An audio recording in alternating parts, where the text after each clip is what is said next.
Maybe not. Today is the 10 seconds. Madison.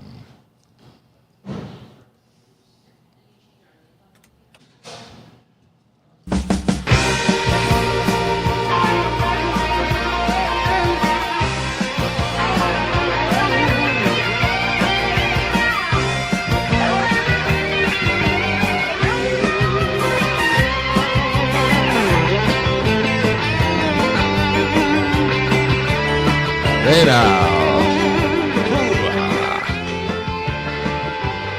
Good morning. Here's Larry. Mad Radio WMDX 92.7 FM and 1580 AM.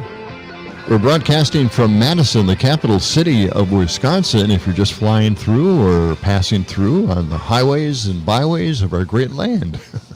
It's the John and Gordy Show, live from Short Stack Eatery. You know, how do they do that, right? How do they do? What? They appeared on Pete Schwaba's show last night, and yet here they are in the morning at Short Stack Eatery. It's amazing. Yeah, we were there last night. Yeah. And here we are bright and early this morning, bright-eyed and bushy-tailed. It's a beautiful day. Look at this, sunshine. It was unbelievable walking down State Street to the eatery. No wind. Just as still as can be. Nice and calm. Yeah. Yeah, and it's going to stay that way through today. 53 right now. Should we? Fingers crossed. Should we roll the weather roulette wheel out here? What happened to the weather lottery balls? The lottery balls? I don't know. Maybe Sam can. I thought we were getting those fixed. You guys tell me. Well, let's use the lottery balls this time. Yeah, let's go with the lottery balls that, because we've got them. Might as well use them. Got to use your balls. If you don't use them or lose them. Okay, first number is 7. All right. Second number is... The second ball has dropped. 73 for a predicted high today. It's amazing how... See, we've worked on it and worked on it, and we've been holding on to those balls for a long time. It's all good, though. It's going to be a great day. 73, sunshine, few clouds. Okay. What? We'll skip that meme. And then, let's see, tomorrow they're talking about rain again for Thursday. Yeah. You know? So we'll enjoy the sunshine today while we've got it. Yeah. So it was a wonderful night last night at Minocqua Brewing, the tap room there. Yeah. Is that what they call it? Yeah. It's the tap room. The tap room. And Kurt Bankstedt, great host.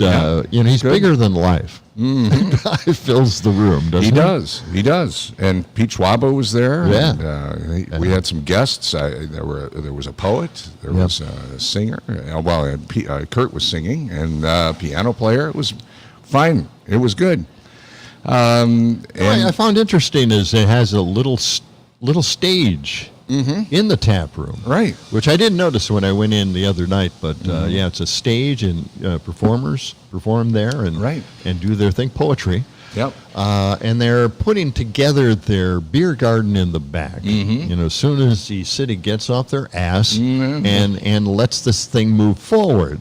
God, Kurt runs into roadblocks no matter where he goes. Well, yeah, and that's that is an issue, but who cares what the neighbors say? No one cares. Anyway, it was a fun night. Good to see everybody there, and here we are, bright again. We're right here, right where we need to be. We need to just enjoy the moment here.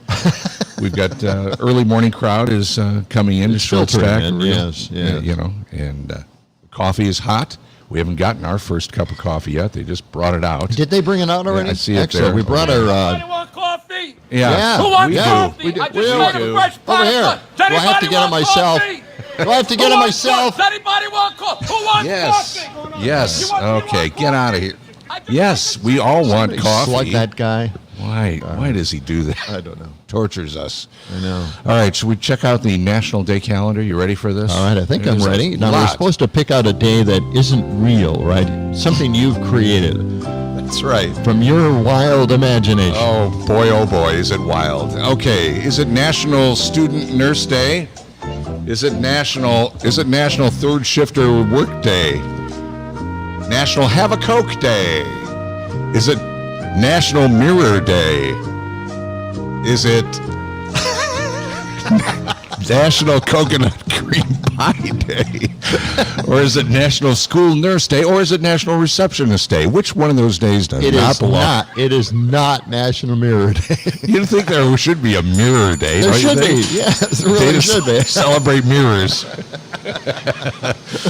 Maybe it should be Smoke and Mirrors Day. The way the political scene is now. That's right. But it is National Student Nurse Day today. We salute all the student nurses out there getting ready to go to their jobs. Boy, we need healthcare workers. National Student Nurse Day takes place on May 8th, honoring student nurses as they pursue a career in medicine. Student nurses are at the cutting edge of technology, John, learning the latest life-saving techniques, and at the same time, they're practicing skills and programs that have been built upon the medical sciences of the day. So all right, I got it.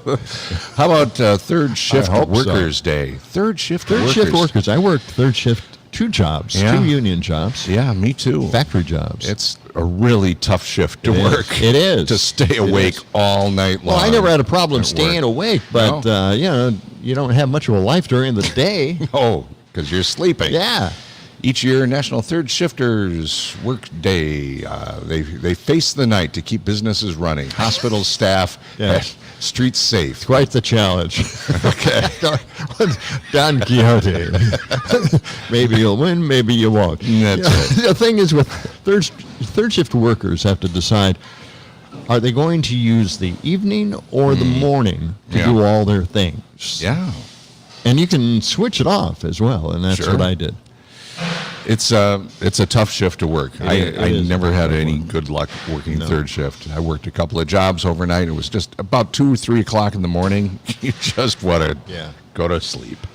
Well, that's the way it is. When they didn't have laws against child labor, I wasn't that far back. But I was working at Mark's Big Boy, and you worked late. You worked late. You had to clean the grills and clean everything up. Mm-hmm. Yeah. And that took you into like 10 or 11 o'clock at night sometimes. I know. It's a tough shift. I want people to feel sorry for me. It was a tough life. Okay, we're feeling sorry. Move on. Thank you. This is Thank you, everybody. National Have a Coke Day. This seems a little bit like advertising, doesn't it? It seems. Let's not give them any free advertising. They don't need it. No. The Coca-Cola company started, well, that doesn't make any sense either. The registered trademark of Coca-Cola didn't get registered until March 27th, 1944. Wow, a little late. That seems... Somebody could have picked up on it before that. Yeah. We were talking the other day about Pepsi AM. I thought that was a kind of a good idea, an AM soda pop. Right. For those who can't handle coffee. Mm-hmm. We don't know what's wrong with them, but they can't handle it. Do you like coconut cream pie? I love it. It's National Coconut Cream Pie Day. Yeah. Okay. We recently went on a pie binge at home. Yeah. Yeah. The 2 guys wanted pie for some crazy reason, so we went from coconut cream pie to banana cream pie. Oh, banana and they love cream both pie. of them. Oh, boy. Yeah. Well, this is National Coconut Cream Pie Day. This delicious pie is made with sweet coconut cream filling. Pie lovers know a thick layer of real whipped cream topped with a toasted coconut make this pie irresistible. There are plenty of pie holidays on the National Day calendar. No kidding. I think we've every week noticed there's a all pie, of them. Pie Day. The last pie holiday was National Blueberry Pie Day. We missed that one. I don't know. Maybe it was on the weekend. Yeah. I hope they're all on the weekend. It's National School Nurse Day. Believe it or not, they have a day all to themselves. Okay, my computer has actually just stopped and frozen. Here we go. Now it's kicking back in. Computers. Don't you just love them? Well, Celeron chips are not known to be super fast. I know. I'm going to get a new computer. It's okay. It's okay. No, don't worry about it. Don't take it too hard. School Nurse Day. Here we go. Yeah. What do you remember? Way back, they had school nurses when we were. Yes, they did. They were always there. Yeah. Now I don't know if they have even school nurses in most schools. Maybe they have to call somebody in. Maybe. School nurses are often the first place a student thinks to go when they don't feel well or they've been hurt, of course. But they also provide a wealth of information that supports a successful education as well. They provide more Band-Aids for scrapes on the playground and checks for fevers when a child shows. Well, we all know what they do. We know what they do. Hey, gee, what's a school nurse do? Maybe this isn't their job description, basically, but I had a bloody nose, and I went to the nurse's office, and she put me in a room to just kind of lay back and let the nose heal. Yeah. And I noticed that there were some mimeograph papers in the garbage. Oh. But mimeograph, folks, it's an old machine. They used to run copies that way. Yeah. But it was, they had these carbon papers. Mm-hmm. And the carbon smelled so good when they passed those out in the morning to the kids. I know. You just smell the paper. Yeah. And it smelled so good that I licked the ink off the sheet. Wait, what? I did. I was alone in this room. Yeah. Letting my nose bleed go away, and the nurse came in and just completely freaked out. I was purple. I was purple black. But it smelled great, and no permanent damage. I don't think, anyway. Maybe that's maybe that's a perspective. Yeah. That I have. John, you mentioned eating paste when you were a kid yesterday, and now you're talking about like licking ink off of paper. Exactly. What didn't you eat as a kid? What's the matter with you? Yeah.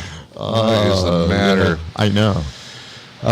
We have one more day, National Receptionist Day. Yeah. Do they call them receptionists anymore, or just office manager? Office managers. That's what they call them.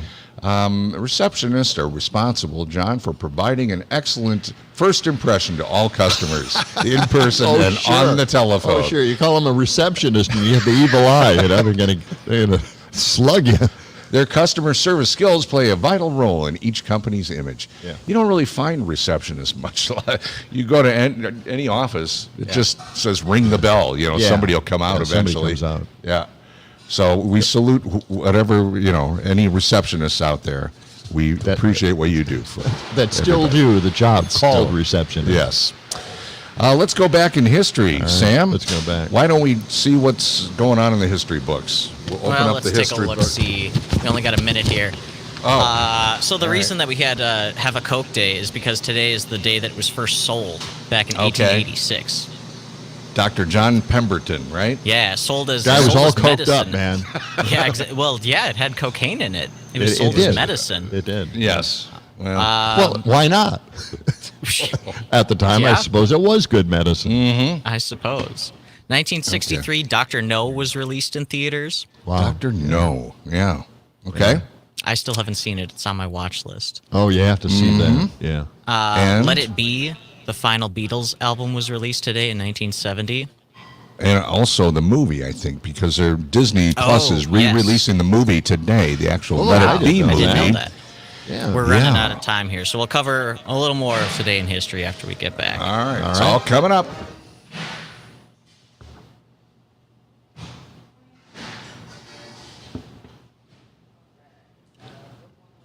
How are we sounding this morning? You sounded fine. Yeah. Good. What movie? What? Let It Be. Let It Be. Okay.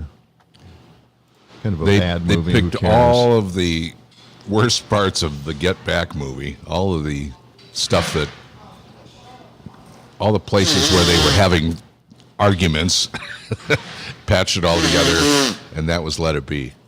Wow. It was a real downer. No wonder that movie was such a downer. Well, oh my God. They released it right after the Beatles broke up, and it was kind of like, well, here's why. On it, right? Here's why, because they were fighting all the time. But Get Back showed the other side of it. 20 seconds. When they were getting along just fine. I don't remember the Get Back movie. Get Back. I don't remember that. Just came out a couple of years ago. The Get Back. Oh, that's the new one. The new one. Yeah, I saw that. Yeah. Yeah, it used all the Let It Be stuff that wasn't shown. All the good stuff. That was the Jackson film, right? Yeah. Pete Jackson.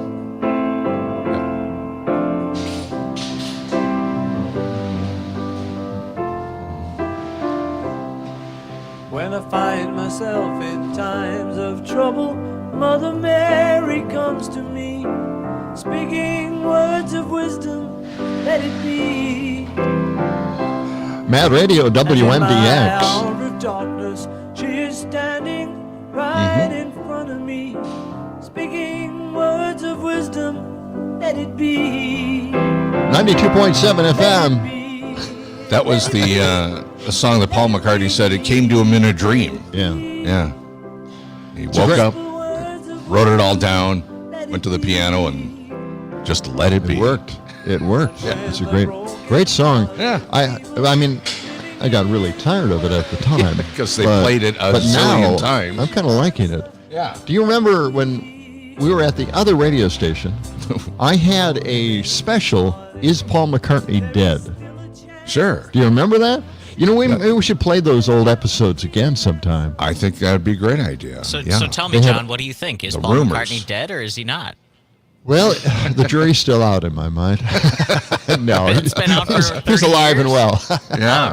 Okay. Yes. There were all these rumors because the DJs were looking at the Abbey Road album and saying, well, Paul is in bare feet. You know, they bury people without their shoes in England or something. All these crazy theories about Paul McCartney being dead. Well, somebody that he was replaced. They created a syndicated series on this thing. Yeah. And they came up with all of these scripts, and the local announcers would produce it themselves at those radio stations, Right. and then narrate this, Is Paul McCartney Dead? And they produce it at these radio stations all across the country. Yeah. And it was fun stuff. You know, they put scary music in, and they had quotes from some of the relatives of the Beatles.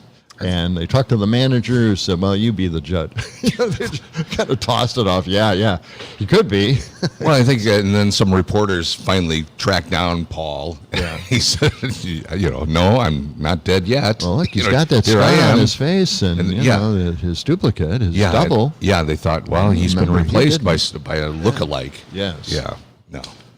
He's still... Who is just as talented. Yeah, by the way, he sings just like him, and Yeah. can play piano and bass and all guitar. And Married his everything else. wife, Yeah, he's with his wife and kids. What the hell? Yeah. So the other big details that they forgot to mention. Mm-hmm. But we'll play that sometime. It should be a lot of fun. Sure. Sam, anything else of note for this day, this May 8th day? Are we missing something? Yeah, we got birthdays. What are we Some missing, birthday- John? Birthdays. Well, yeah, we got one other thing. The actually, birthdays. Also. Okay. In 1980, the WHO, the World Health Organization, declared smallpox eradicated. Okay. The only Right. disease that has been fully eradicated in humans. Is that right? Yeah. Really? Yeah. Kidding. I didn't know that. See, you learn something new every day here on the John and Gordy Show. You really do. How about birthdays? Let's see. Harry Truman, president. Yeah, he was president. Oh, He God. was, born today in We're 1884. so self-important, right? We know everything here. Exactly. British broadcaster Sir David Attenborough, born in 1926. You ever watch Planet Earth? Yeah. Mm-hmm. That's his voice. Yep. And Ricky Nelson, born in 1940. Ricky Nelson. Yeah, I saw him once. Didn't. Oh, you did? Yeah. He actually, this was sort of after his career. Yeah. Well, After Garden Party. Well, it was right around that. It was right, I think, before Garden Party. So he had kind of fallen off the radar. Right. You know, the Beatles came Because it was along doing and country music, and no one wanted to pay attention to him Yeah, anymore. and I saw him at Oak Brook in Illinois.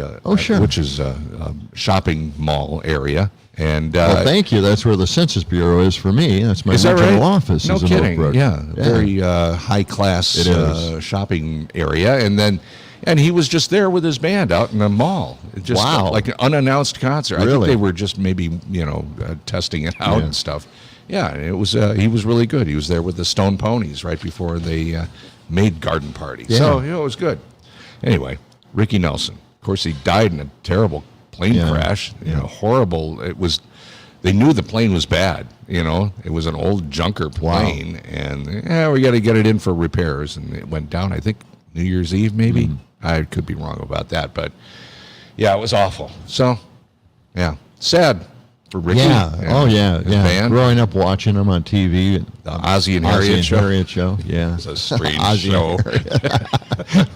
Who was the neighbor? Their friend. I don't remember the neighbor, but the show always ended with Ricky Nelson singing a song, in front of all of his friends. And Almost. stuff. When it didn't, we were all disappointed. We're sitting in front of our TV waiting for Ricky Nelson Ricky's to get up there song. and play live in front of Yeah. an audience of girls.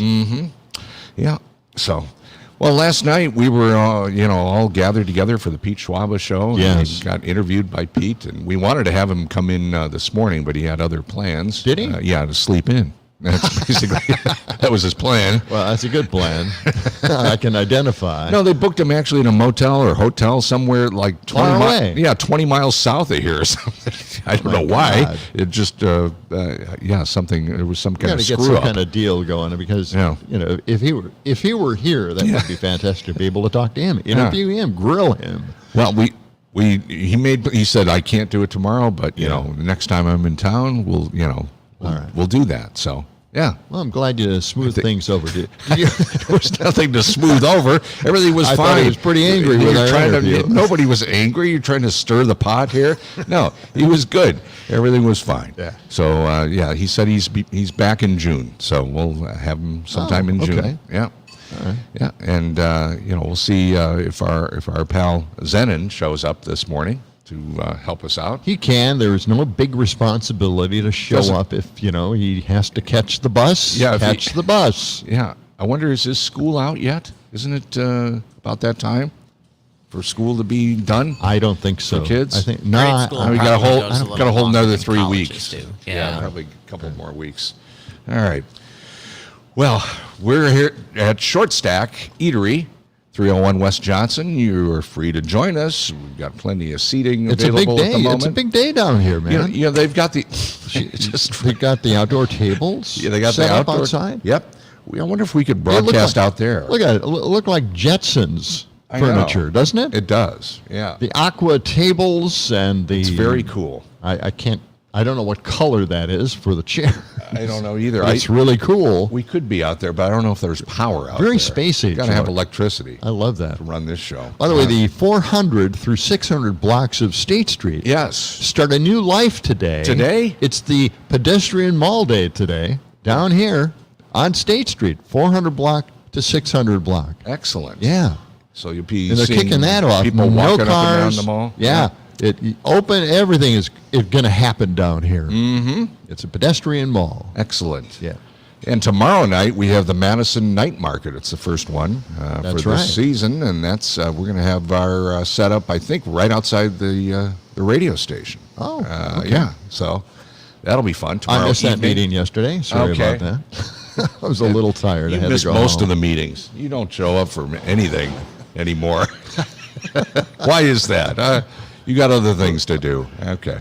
I get it. Rebel. You're very I'm busy. a rebel. Yeah, you don't want to participate. Then you ask me, what happened to the meeting? Well, if you want to know what happened to the meeting, why don't you come to the meeting? Yeah, you're going to hold that over me, right? I am. It is 29 past the hour. John and Gordy live from Short Stack Eatery.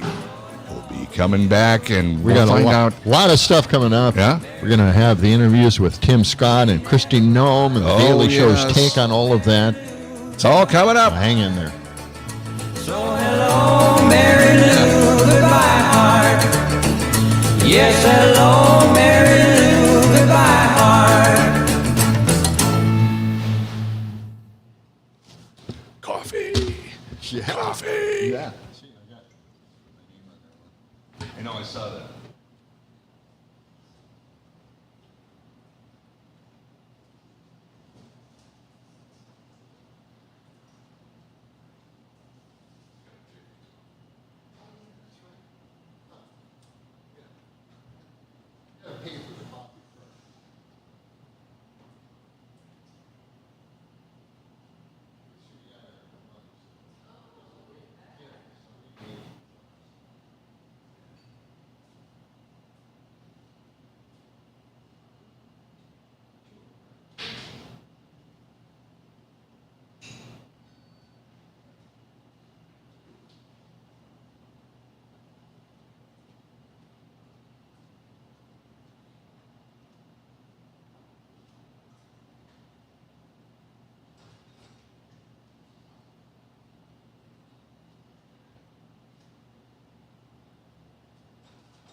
Yeah, I got it online.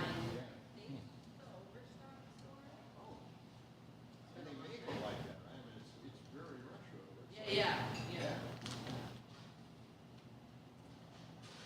Maroon. I think the share of the colors maroon.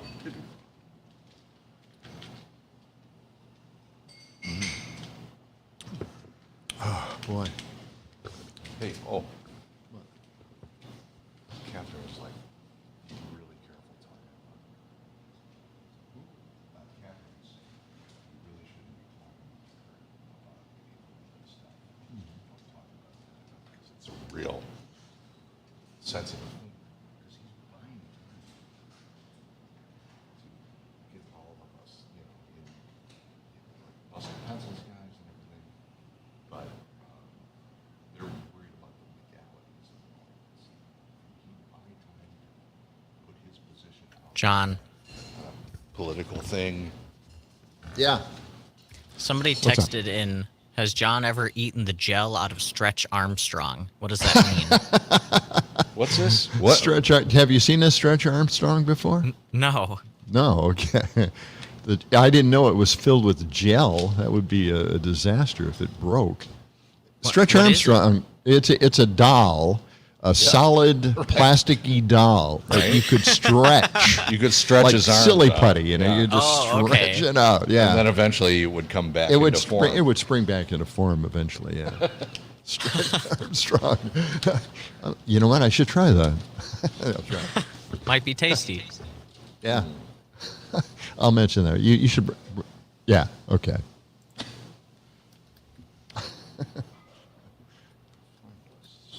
Okay. What segment are we in? Oh, yeah. We're at that break, and I don't have anything scheduled for that. Oh, great. Yeah, I do. I have everything scheduled at this break.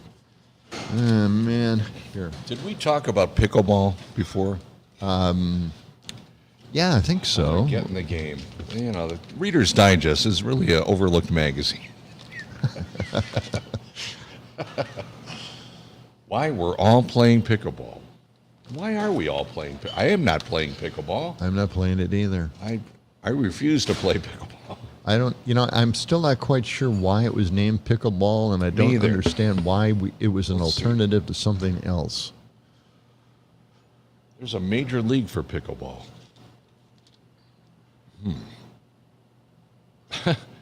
Team owners for the major. Get this. Major League Pickleball, MLP for short, has Tom Brady and LeBron James counted as team owners. Okay. They're going in big with this. The International Federation. We could talk about that if you want. 30 seconds. I want to play it, but I don't know where you can find it. I do not want to participate in anything like that. Too strenuous? It just sounds stupid, It's not stupid. You give it a stupid name. Okay, the name, I'll agree with that. Yeah. You give it a stupid name, and then they expect everybody to talk about it. Okay. Ad nauseum.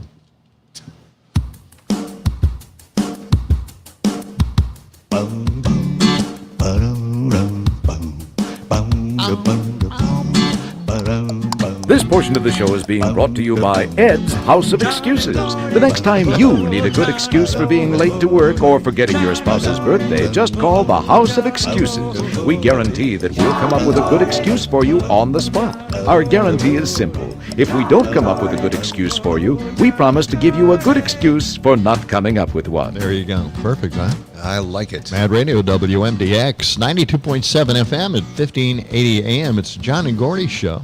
It's the Mad Pad, and we've brought the Mad Pad down to Short Stack Eatery. That's where we are. 301 West Johnson, corner of Johnson and State Street. Big day here for State Street. Beautiful morning. Yeah.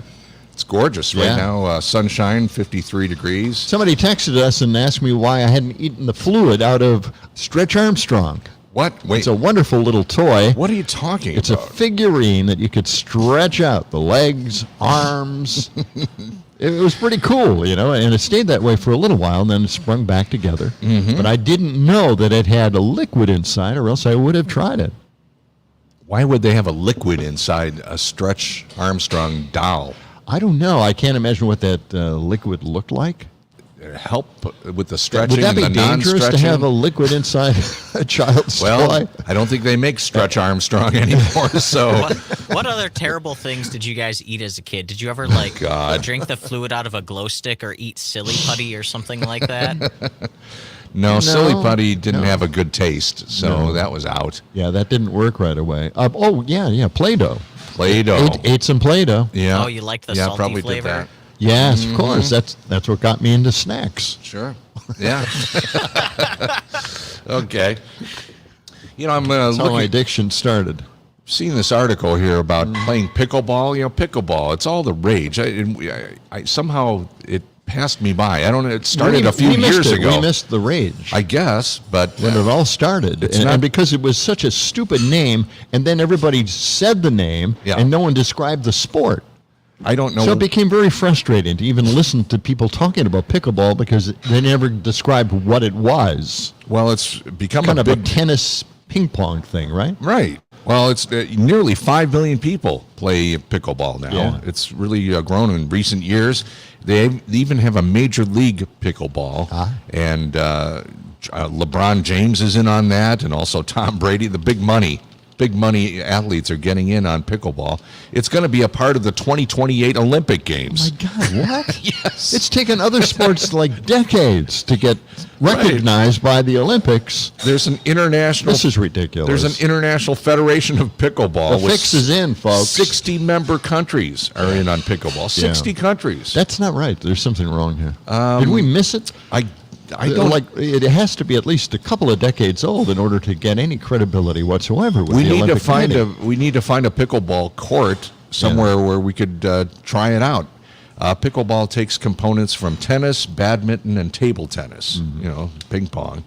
I think it would be a lot of fun to play. It would be. I love playing ping pong. I like playing tennis. Well, I think pickleball looks like a great. It's fast paced. You get a little bit of exercise. And it can be played in non-traditional spaces like gymnasiums, parking lots. You can play it just about anywhere. You can set up a court. What a handy sport to have that no one likes. I'm pretty sure there's a couple of indoor courts in like the North Side shopping area up by the North Side Co-op up there. Okay. Right in the mall, right? You just play in the mall. Let's investigate that. I want to. I was watching Home and Garden the other day, where people... Really? Yeah, this realtor goes all over the countries, by the way, and helps people buy mega homes. And these are normally people that have won the lottery, so they have a lot of cash on hand. Right. So they're looking for lakefront properties usually. And I watched this program where this couple bought a lakefront property on Lake Mendota, of all places. Okay. It was a fantastic, beautiful house. Yeah. But in the basement, they had a pickleball court. In the basement? In the basement. Of the mega house. Of a house on Lake Mendota. Wow. How did they know about pickleball? Don't know. See, there's a lot of mystery about pickleball. It is. We got to get to the bottom of this because they slipped us. They got it past us. Everybody's expected to like the sport. Well, the fact that it's going into the Olympics in 2028, that's wrong. Oh, well... Okay, not they need something. With that anymore. I think it's very popular, so that's why they're doing it. Well, we'll check into it. Okay, we'll get our investigators on that. As long as we can badmouth it all the way up to that point, I'll feel comfortable. Okay. All right. Let's get to Tim Scott and Christy Num. Okay. I'm bringing them up only because I heard it in the afternoon program. I heard them play a few cuts from them, and I was thinking, and I'm wondering if anybody else feels the same way that I do, that these people are just flat out lying. Representative Tim Scott and Governor Christy Nome, you got to think to yourself, they're just blatantly lying, and they're not addressing the issue of lying at all. Well, why do they even get into politics to begin with? Why are we letting them get away with it? That is the question I want. Folks, if you have any input on this, if you want to tell us how they're able to get away with it or why people don't care that they're blatantly lying, they're flat out lying to everybody in the country. And we just sit here. If this was a 10-year-old, we'd be getting on their case. Yeah. Right? Put them in detention for a couple of days. But these are adults acting like children, lying in front of everybody, getting caught with the lie, and then just not admitting to it. Mm-hmm. And that's where we are for the mega party today. Do we have any recorded examples of Yes, I have Tim Scott here. Okay. And let's just play the cut. It's cut 32. It's just an amazing thing. We're adults here, folks, you know? Okay. We know that the guy sounds like he's lying. He's not going to tell us what he thinks. Let's play the cut. All right.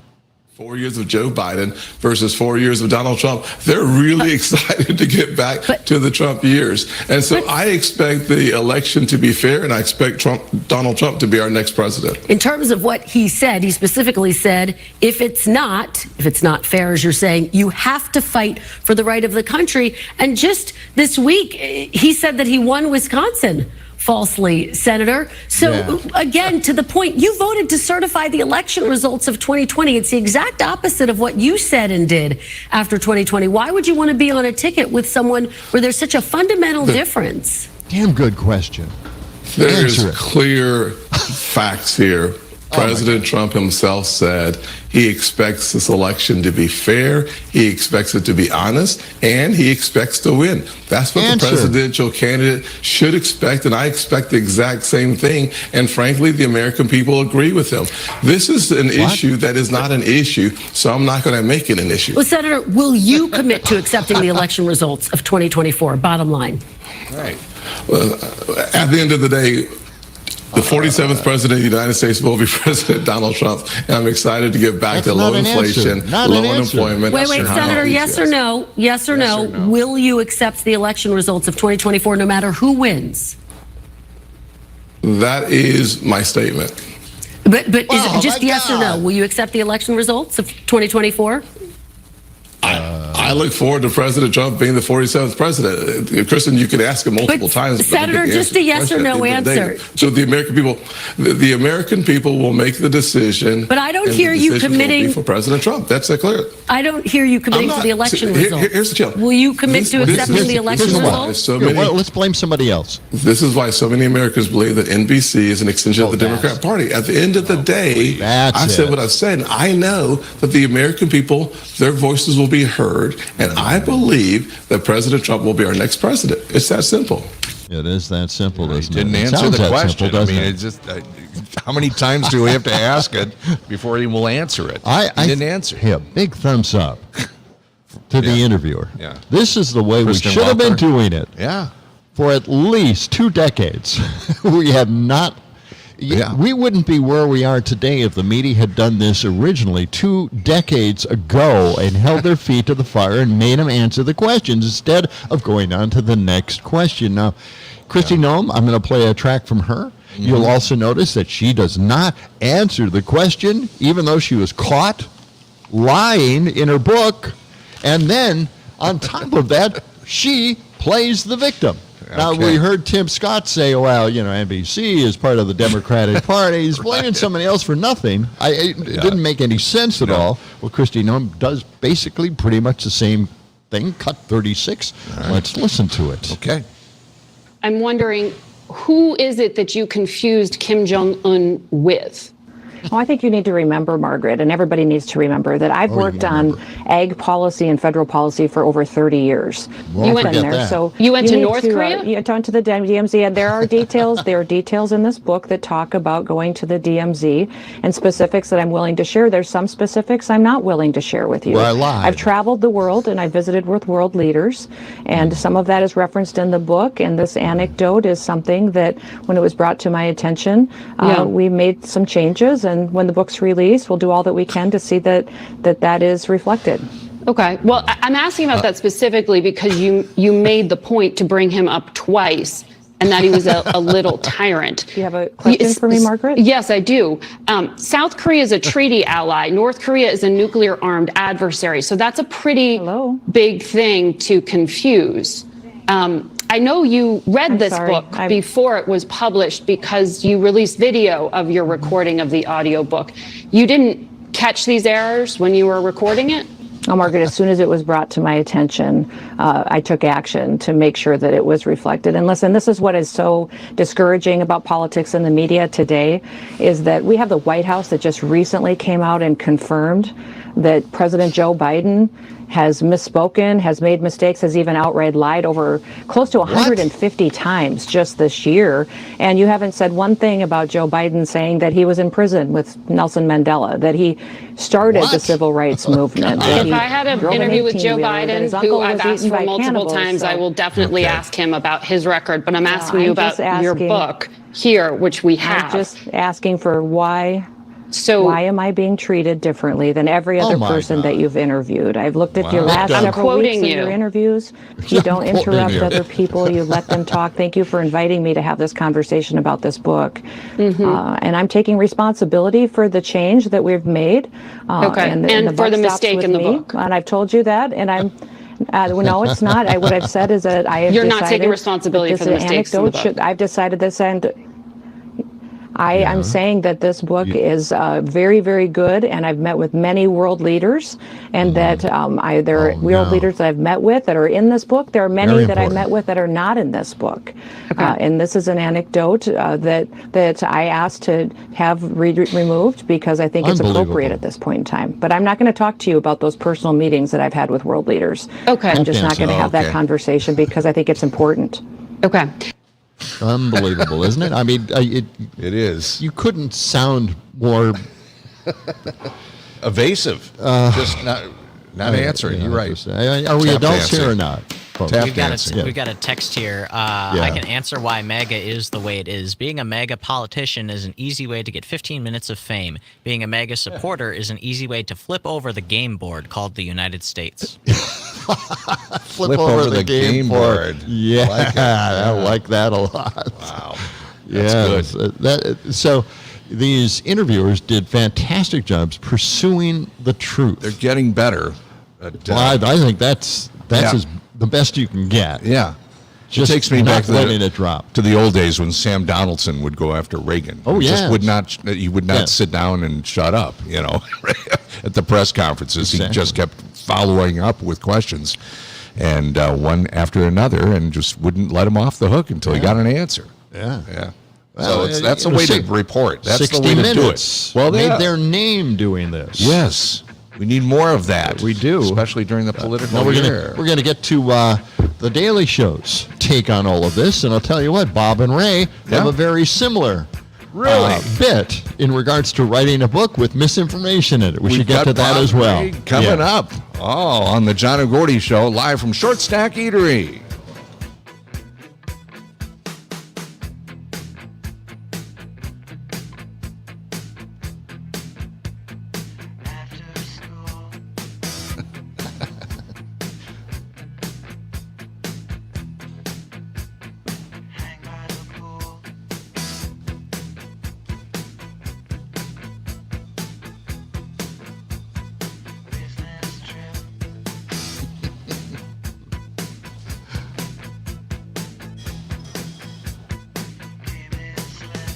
There you go.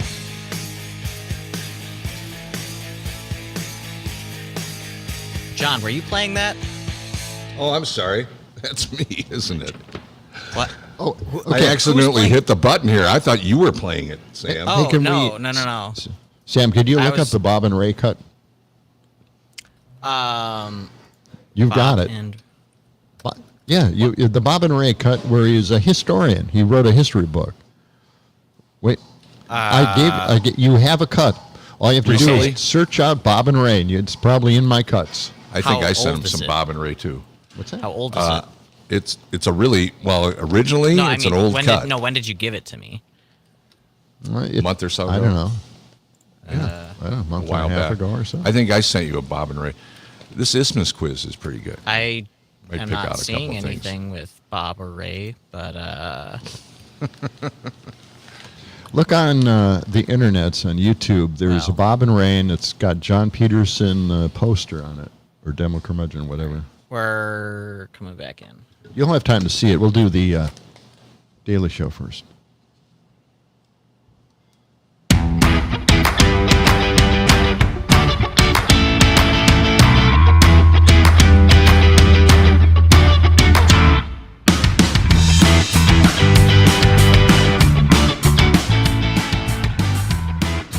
John and Gordy, Mad Radio, WMDX, and 92.7 FM, 1580 AM. Hope you're having a very good morning, just like we are down at the Short Stack Eatery. I can't wait to have a short stack myself. I know it. Yep. It's a highlight of our Wednesdays. Forward to that. Yeah. And we've got our coffee mugs. Yes, we do. Our John and Gordy coffee mugs. Yes.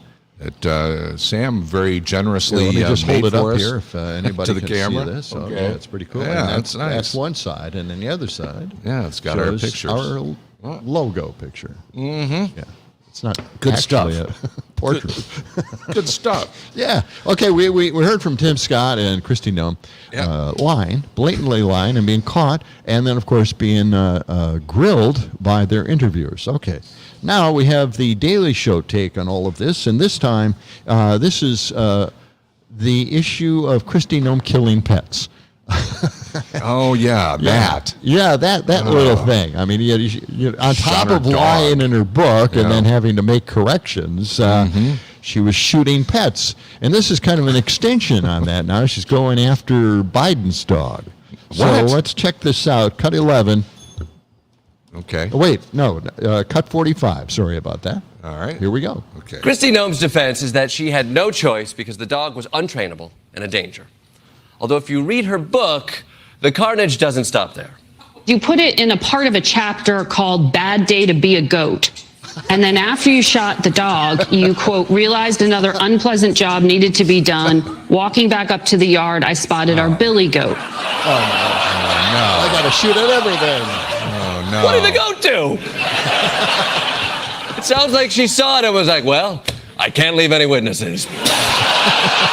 Oh, God. That's terrible. She could have. I mean, come on. She could have at least given the goat an opportunity to prove its loyalty. Like, here's the gun, you shoot the dog. Don't forget, nobody forced her to tell anybody these stories. These are the stories she chose to tell to seem tough for the MAGA base. In this book, by the way, was No Going Back supposed to be the title? Or was that what her editors said when they read this section?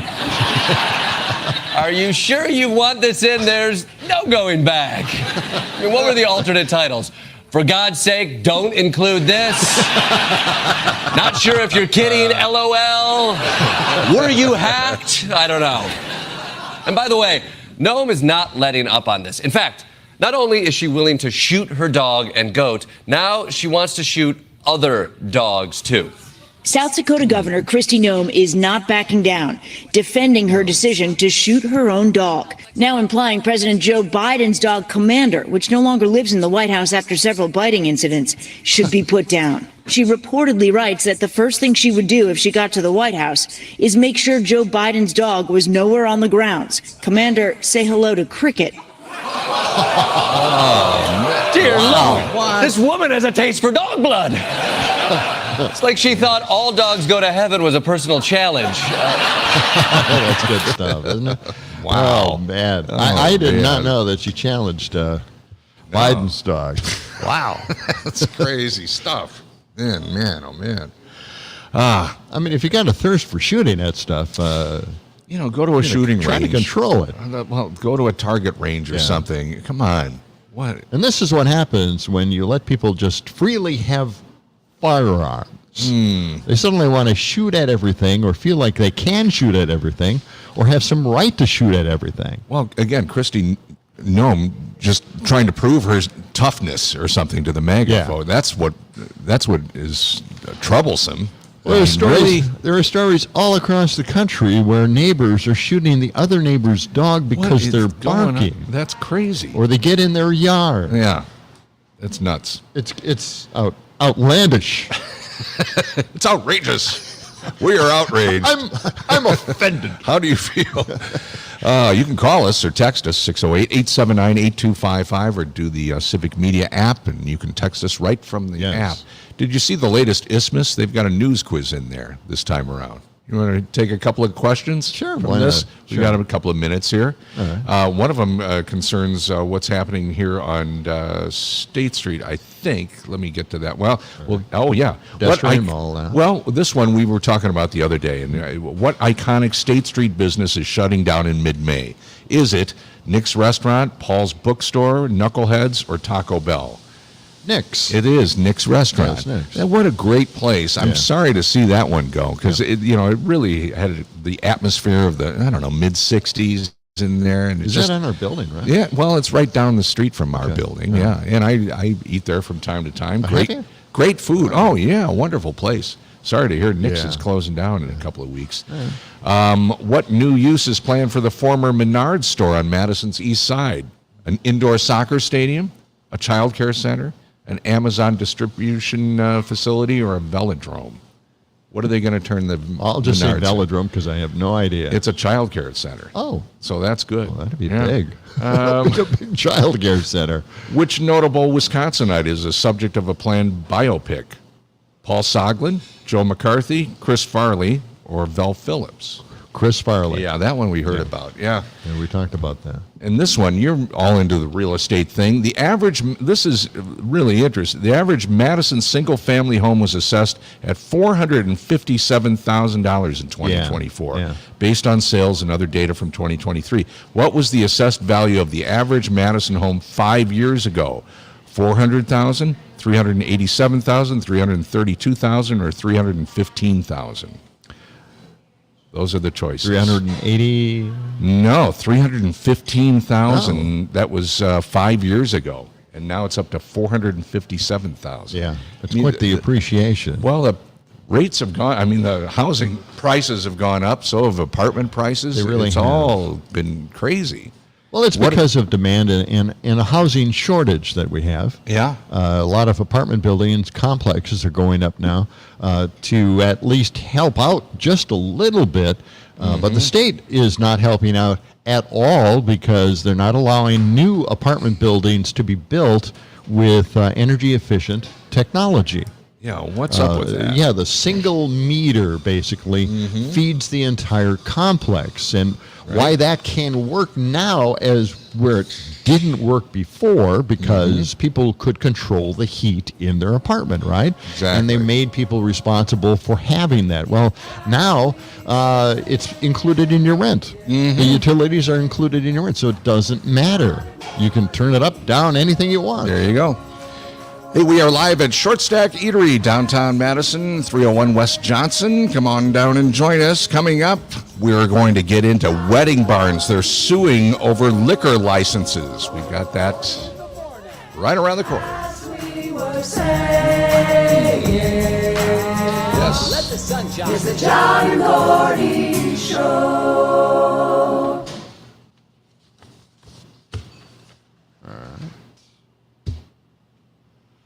Climate sausage sold again. Yeah. I'm going to throw in I'm a pancake coming back when we start doing the weather. Hey, we didn't even, did you find Bob and Ray, the history book? History? Sam probably went to go get coffee, I imagine. Well, that's what I'm going to do right now. He can't take it anymore, and neither can we.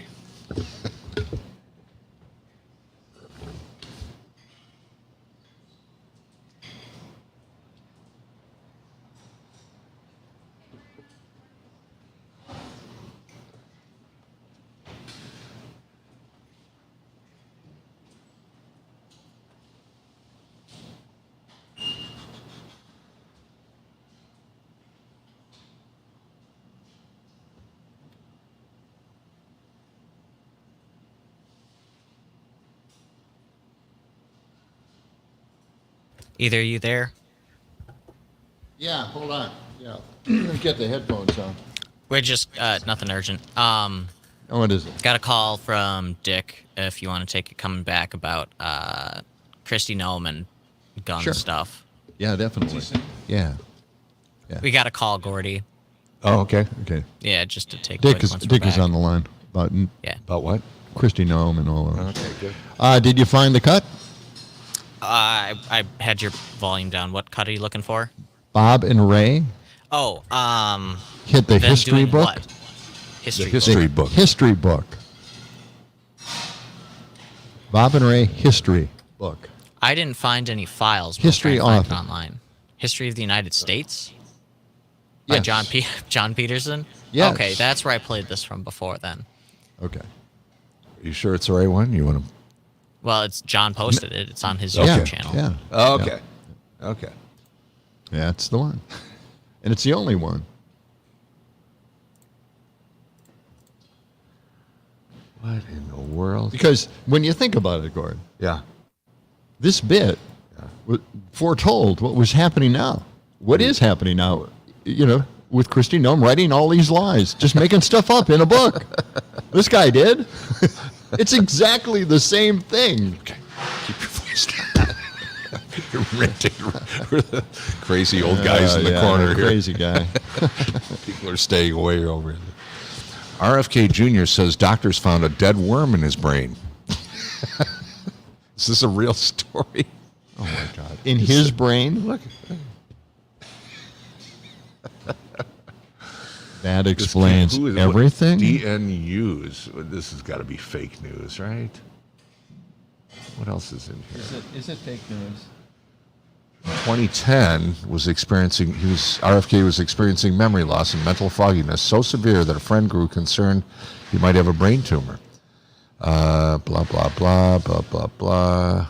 It doesn't sound. It doesn't sound real, does it? No, they should say it's a parody site somewhere. Had a dead parasite in his head. Oh my God. What? Is there a heading on this website at all? D News. D News. This doesn't look real. Oh, the news. The news. The news. It can't be real. It can't be real. No. No, can't be real. This is Drudge. Look at all this stuff about. It is Drudge. This Trump gets spanking in court. Stormy Daniels went. They were talking about declaring a mistrial. She went into details, and she wasn't supposed to do that. No. Melania in hiding. What she is such. Such a grotesque person. What is she sticking around for? Because she's not a very healthy woman. Yeah, I mean, she is. You know, there's something wrong up here with her. Yeah. That's what I think. Yeah, you could be right. You may be right.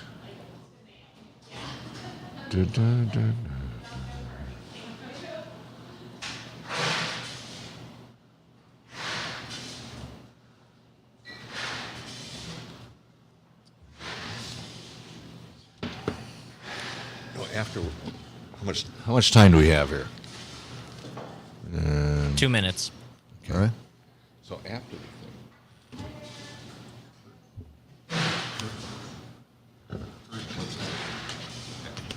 That guy was talking to the cat. You know, it's okay. I understand we didn't get a crowd this time. And you guys, you know, John and Gordy for quite a while. We wanted to have a little bit more in the conversation about politics. Kurt wanted to be up there, hitting all the politics of his legal situation. Yeah. Kathy was like, we can't let him. We can't just give him free form just because he's paid for these remotes.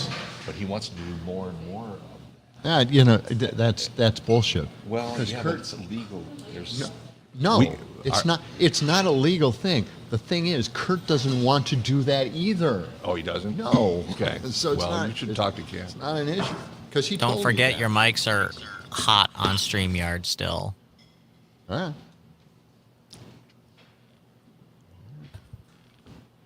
Yeah, I mean, you know, it's all legal stuff. Yeah. And you know, that has to be hashed out in court, sadly. 45 seconds.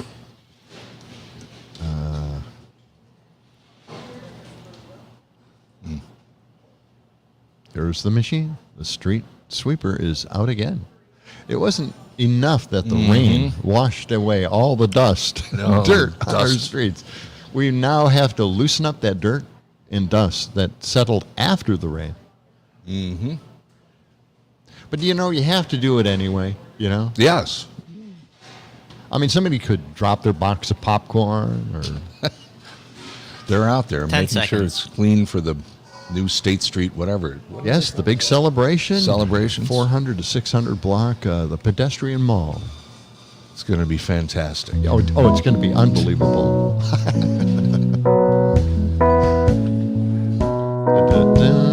John and Gordy on the radio.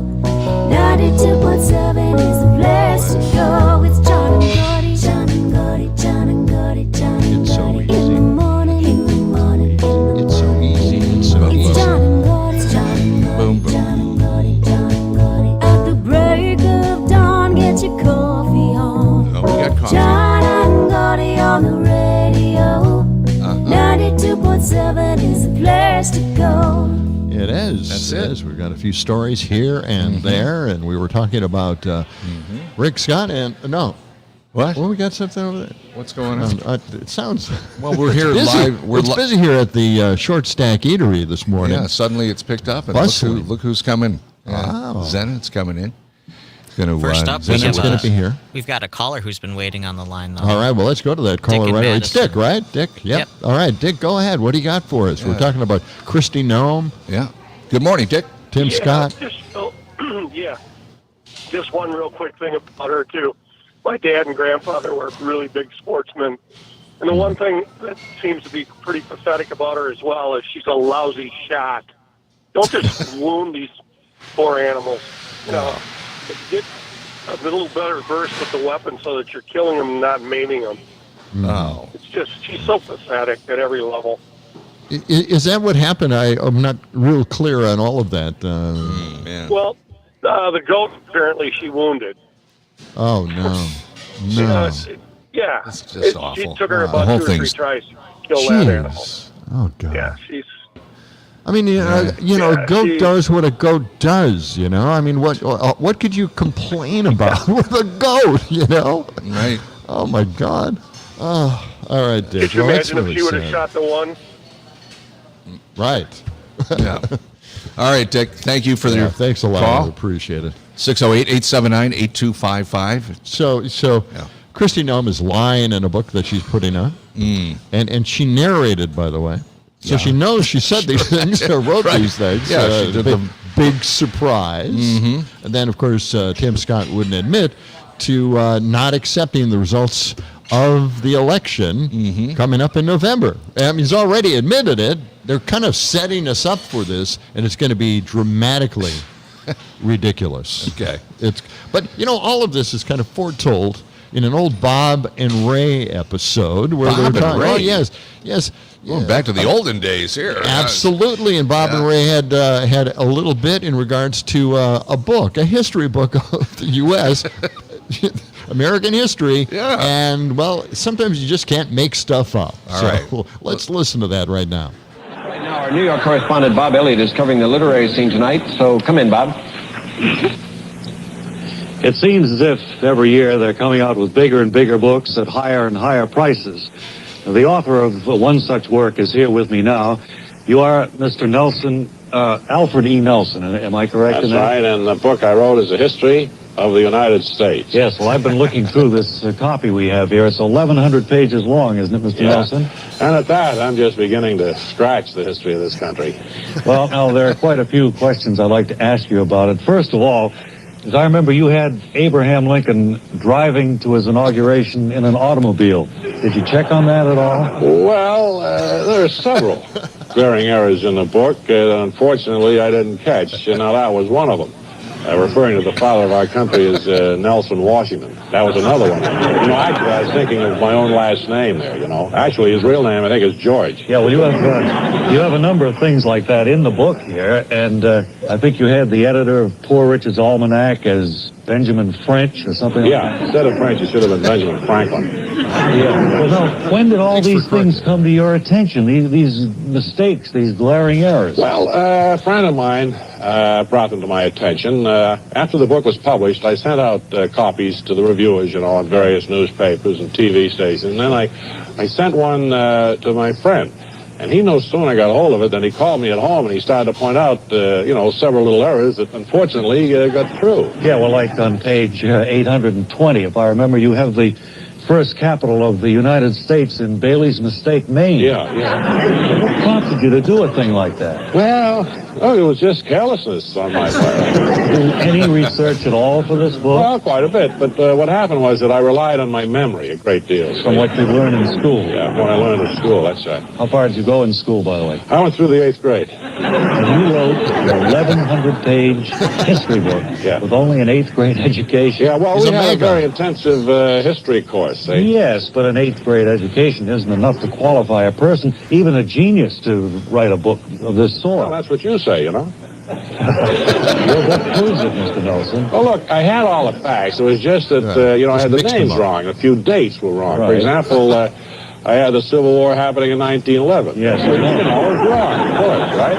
Yeah. That I could have checked by asking almost anybody on the street. But here again, I was too dogged. When I sit down on my typewriter, I just start and want to get through. I understand. Frankly, I think this is a pretty sloppy piece of work. Yeah, it's a shabby piece of work, and I'm the first to admit it. It also sells for $47.50, which is a ridiculous price for an 1,100-page thing like this. Well, look here, it's leather bound. The publisher, he's fit to be tied with the mistakes. So. I don't care about the binding. Anyway, it's the book inside that's important. Well, the binding does mean something. It's real hand tool leather, Pages are nice and glossy and everything. Let me just say that I'm not going to let any of my children see it when they ask me about history. Well, let me put it this way. I'll never appear in your program again, either. It's okay with me. Goodbye, sir. And that is our book report for this session. Back to Control Central. Thank you, Bob. We'll be right back after these words. Yeah, I think that book either came out, it's still on the shelf someplace because Trump might have read that. Well, maybe. Remember, I think he's talking about airports, George Washington, and, Right. Yeah, and during the Revolutionary War. Yeah, talking about defending the airports. Yeah. It's seriously. Yeah. I mean, fact-checking. Who would have thought that Bob and Ray, way back when, in the 50s or 60s, that this would happen? Unbelievable. Yeah. Hey, what's the latest with the wedding barns? We mentioned this before we, in our last hour. They're suing over liquor licenses now? Is that the deal? Having to get a liquor license, basically. What's the story? The Wisconsin Institute for Law and Liberty, who we take shots at all the time because they're a very right-wing group. I'm on their side this time. What? I can't believe it. Oh, no. Yeah, write this date happening? down. Are you kidding me? They're representing two wedding barn owners. A prominent conservative law firm sued the state on Tuesday over a new law they say will harm their businesses. No kidding. Okay. It's a crazy, crazy law. Farmview Event Barn in Berlin and Monarch Valley Wedding and Events in Blair filed the lawsuit. The lawsuit argues the highest bidder and most well-paid lobbyists shouldn't write our laws, and that's why Will is fighting back. And that's a comment from Will. And here's the ridiculous law. This is what's going on. Wedding barns and other private event venues planning to serve liquor will be required to get a new type of license, liquor license, to do so. They're being forced to do that. Okay. And again, it's the liquor lobby out there that is in complete control of our legislature. All right. The license, a no-sale event venue permit, will allow those renting the barn to bring in their own alcohol, but will limit wedding venue owners to rent or lease the property on no more than 6 days per week. How can you run a business 6 days per year? Per year, yeah. Yeah. Yeah. And one per month. So that doesn't even work out. Well, one per month would be 12. Yeah. So it really doesn't work. every other doesn't month? Work out. Yeah. And I'm wondering why no one ever called them on that. The requirement will not apply to campgrounds or parking lots where events occur, including tailgates. Why not? Why doesn't it? I don't know. What's the difference with a wedding barn? Yeah. People are bringing in their own stuff. It could be a small wedding. It could be a large wedding. Yeah. It could be like a tailgate party or a small tailgate party. It could be anything. Or at a park. Yeah. The same thing. Yeah. This is targeting wedding barns for no particular reason. These are small, very small businessmen. Yeah. Yeah, well, I don't know why they're doing that.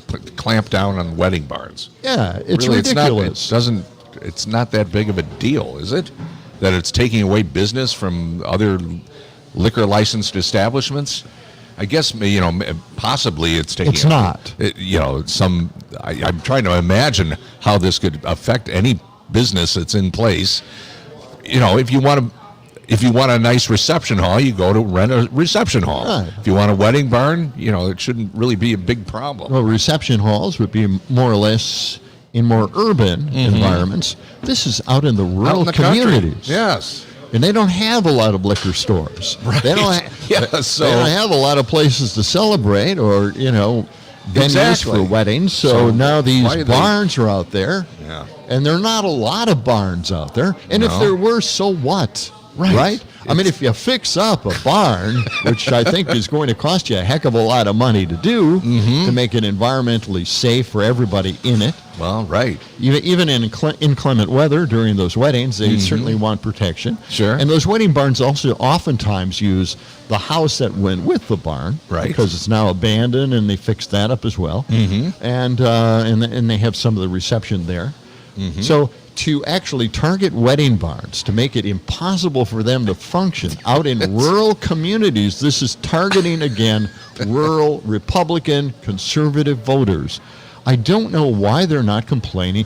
I'm talking about just the regular residents and small-town communities. Why aren't they complaining about something like this? And protect their communities, bring business in, and you bring all those individuals into town or near the town. People are going to go through the town, maybe even have breakfast the next day. Right. Or, stop over before the reception. It doesn't make any sense. It really doesn't. If you'd like to chime in, 608-879-8255 is our number, 608-879-8255, or get a hold of us. You can get the Civic Media app, download it for free, and the button is right there to text us immediately.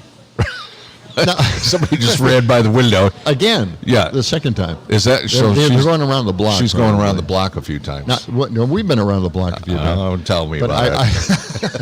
But I also want to add that Tony Evers signed this into law. Oh, okay. But he only did so because it was a major reform package for the liquor industry in the state, finally updating a lot of our old laws that didn't really deal with microbreweries. Yeah. So everybody got a huge benefit. It was a great thing to do, except they included the barn law in it. And now we got to change that. All right. It is 7:18. Coming up, we're going to talk to our friend Zenon. He is here at Short Stack Eatery. Our 14-year-old correspondent is in the house, and he's coming up next.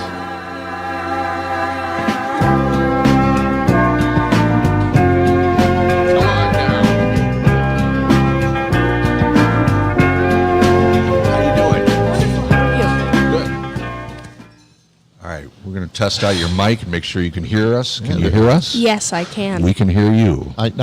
You played Rings by Cimarron. What was that? I don't know what that in is. regards to? You know that song. I don't know. It's about a wedding, I guess. Oh, yeah. Wedding band, yeah. It's good. Zenon, good song. Great song.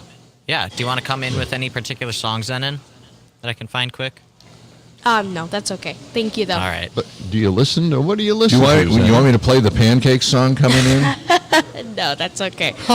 No, you're going to get it. But my favorite ensembles are ABBA and Simon and Garfunkel. Oh, okay. Okay. Now, do you like Thank the you. Parsley Sage Rosemary Thyme album? Yes, great. That Wednesday is one morning, of the best. 3 a.m. and Bookends. Okay, all right. Well, which one of those would you like to hear? Something from Parsley Sage Rosemary Thyme, like Clouds or Patterns or. Sure.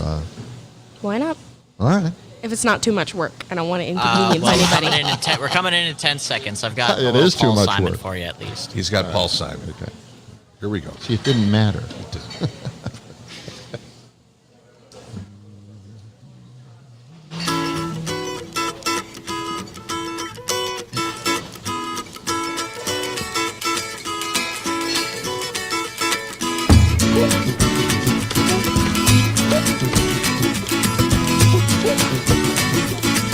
The mama pajama rolled out of bed and she ran to the police station. Mad Radio. When the papa found out, he began to shout and he started the investigation. WMDX. It's John and Gordy live from Short Stack Eatery, 301 West Johnson Street. And it's time to welcome back our correspondent, Zenon. Zenon, welcome Good morning. back. Thank you so much for having me. You're 14, right? Yes. You're still 14. I'm still When's 14. When's your birthday? March 18th. Oh, okay. We So- just missed it. Yeah.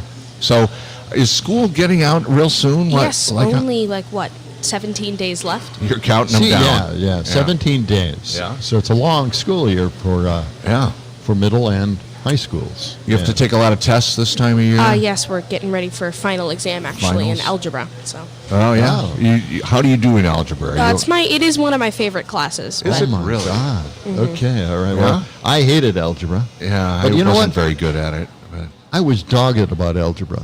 I took it a second time, the Really? same course, the second time. How'd you do that Another time? semester, and I did just as bad. Oh, dear. I did not learn. I did not pick up on it. But, I tried. And I should have gotten credit for at least that. I bumped up a grade for that.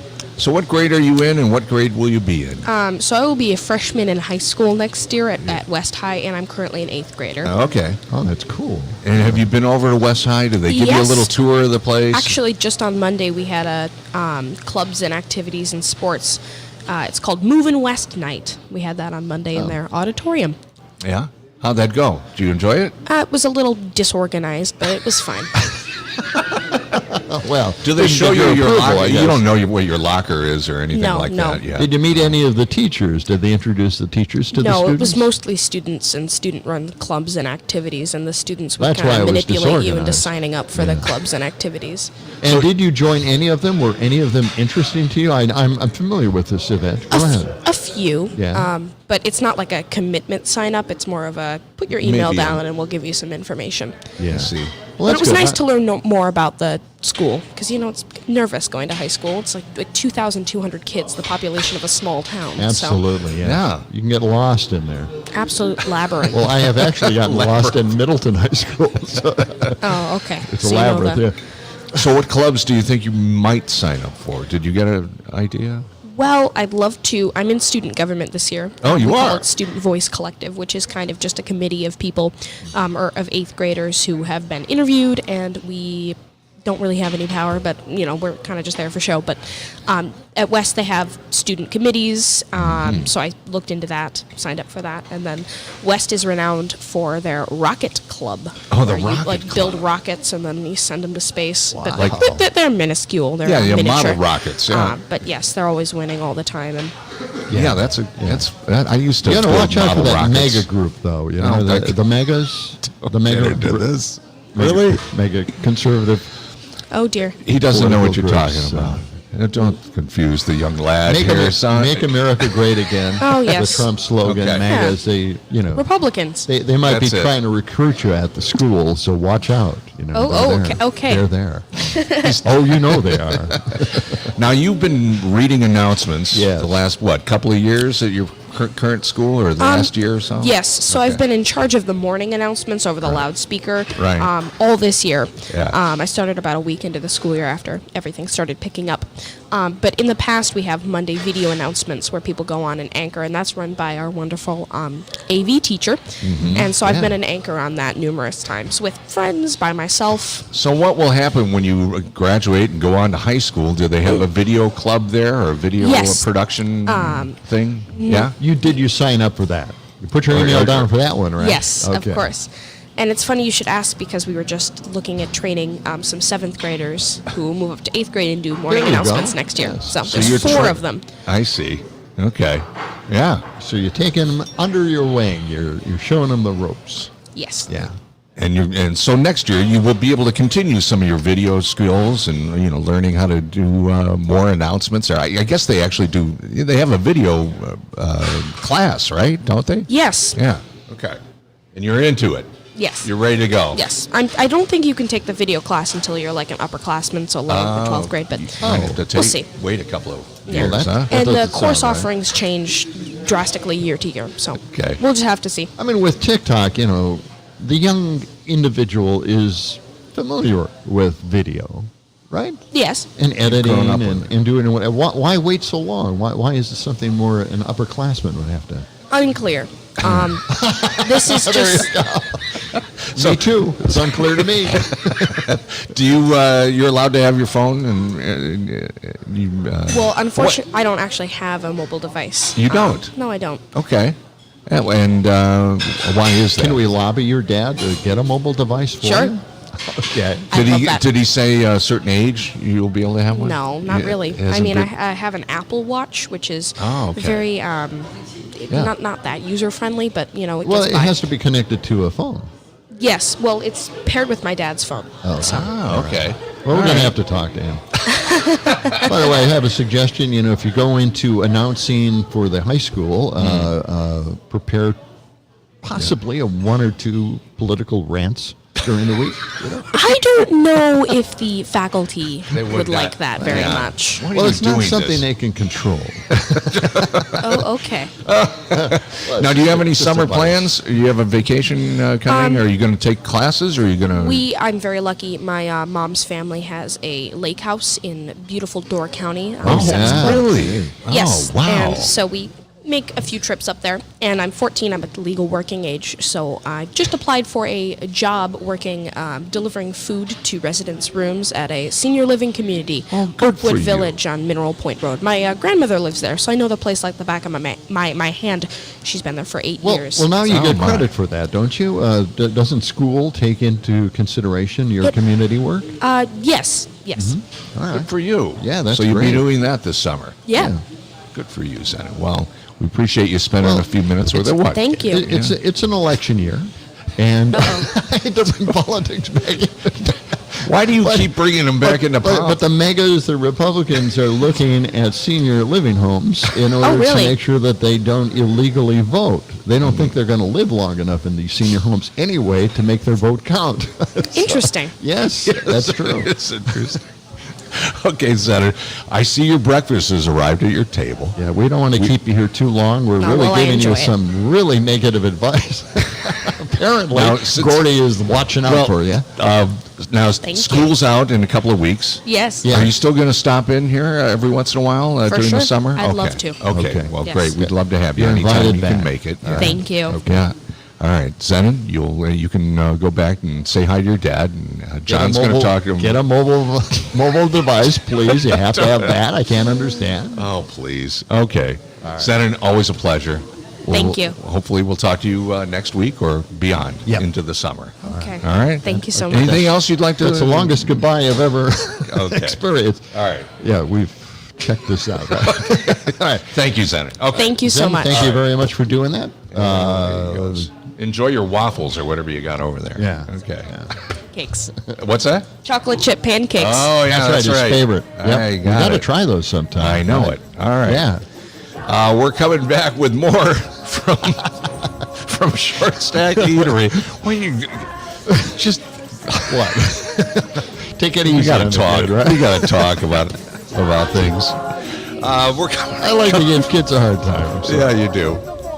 We're coming back with more from Short Stack Eatery. Stay with us. It's the John and Gordy Show. Start asking them about mega questions. Ay, ay, ay. Yeah.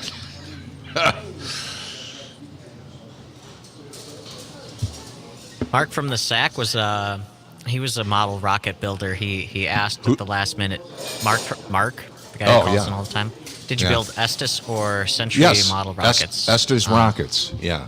You built That's them too? what I was into Estes also. rockets. Yeah. Back He then. said he built the Mars lander. Oh my God, no! They were very simple rockets. Yeah. And I had a friend that got me into it, and we would mail away. It was a mail order place in Estes, Colorado. Estes, Colorado. You couldn't know. They weren't in hobby stores yet. You had to mail order them. It was the early days of rocketry. So yeah, you had the engines, you had the igniters, you had a little thing you had to put together to launch them, the launch pad, all that. And we lived in a residential area, so we were trying to find open spaces to launch these things, but it was hard. So we thought, well, this backyard's big enough, and then we'd launch the rocket and it would end up on somebody's roof. And then you'd have to go. I've had that happen. I had that happen even. I lived out in the middle of nowhere and up my neighbor's roof. Yeah. What are you guys talking about? Talking about model rocketry. Yeah, I actually have one. I brought it down here last fall, and I just haven't looked for a place to. Hey, you could lose a finger or two. What are you talking about, man? Don't get into the dangerous rocketry stuff. Well, they had some that had a payload, and you could put, I remember I had a science experiment where I had a little mouse, a little white mouse. No. Put them in the payload. What the hell Put them is in the wrong payload. with you? And I built this maze, and so the experiment was I'm going to run the mouse through the maze to go after the cheese, going to time it, and then I'm going to put them in the rocket, throw them up in the reward, huh? Oh, no. And then see how he did when he came down. Unfortunately, the parachute malfunction. Well, the mouse just didn't survive, and so that experiment was over. That was my science project. At the summer I blame camp I blame the teacher.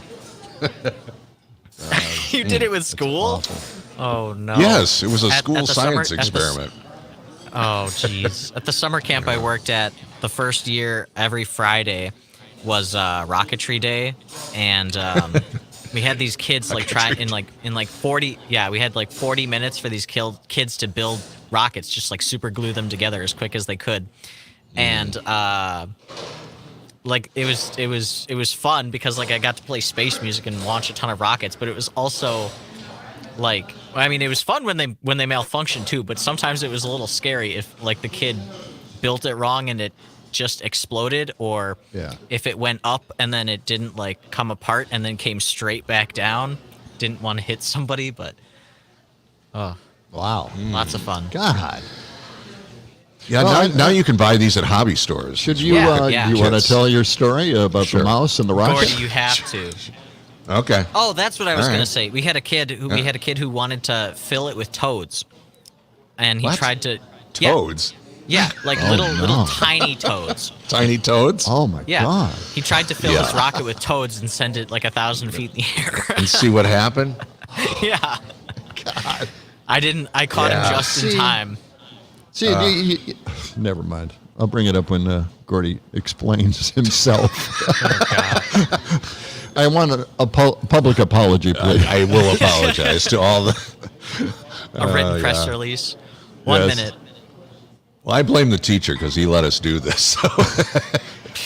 Not thinking about the dangers it could cause for the mouse.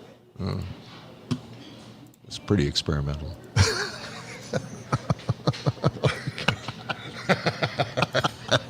What was funny was this was in the I think I had the mouse in this. This was early spring, so it was still cold. So my parents, they made the garage. John, in a no, box. don't even go that. John, don't even go that far. It had a blanket. It was. John, turn the camera off for a bit. It was a little choppy a minute ago, and then it just did it again here. Turn the camera off. Got it. There we go. Yeah. 10 seconds. Oh, but Biden is in Racine today, by the way. Oh, we got to mention that. He's to tout economic wins despite persistent concerns on inflation.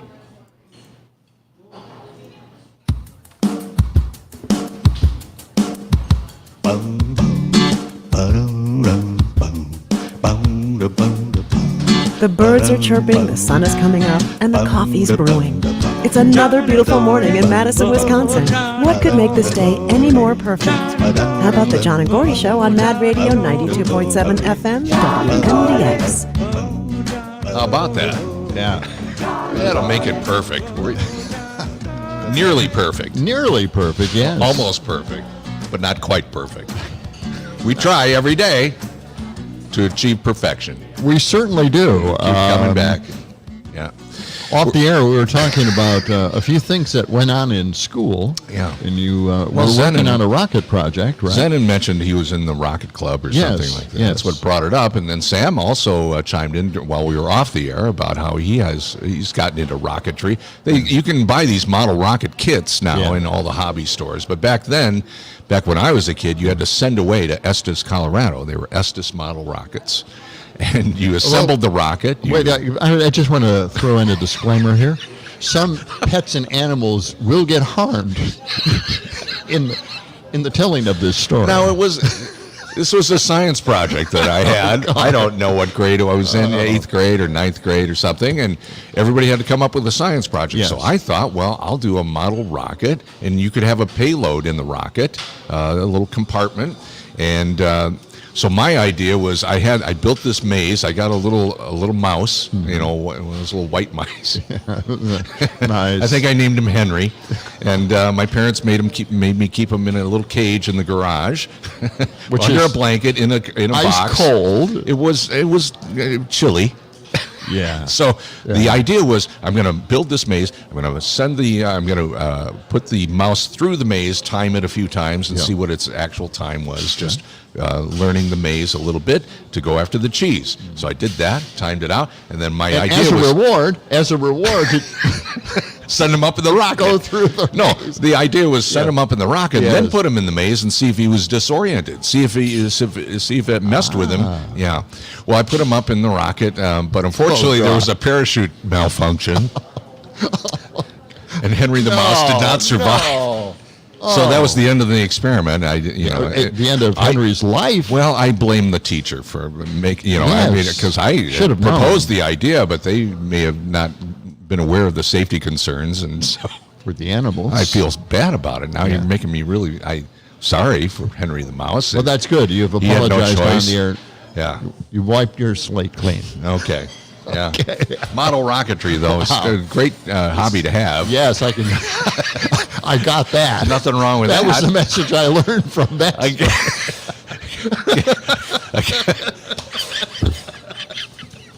Again, the science teacher had a part to play in this. Yes, he okayed though. Unfortunately, the parachute got tangled. That rocket went up, and it came down even faster than it went up. I would blame the science teacher. It was a horrible experience. It scarred me for life. Well, it scarred us all now for life. I'm sorry. I apologize. I didn't think about it. I was only in 7th grade or something. What do I know?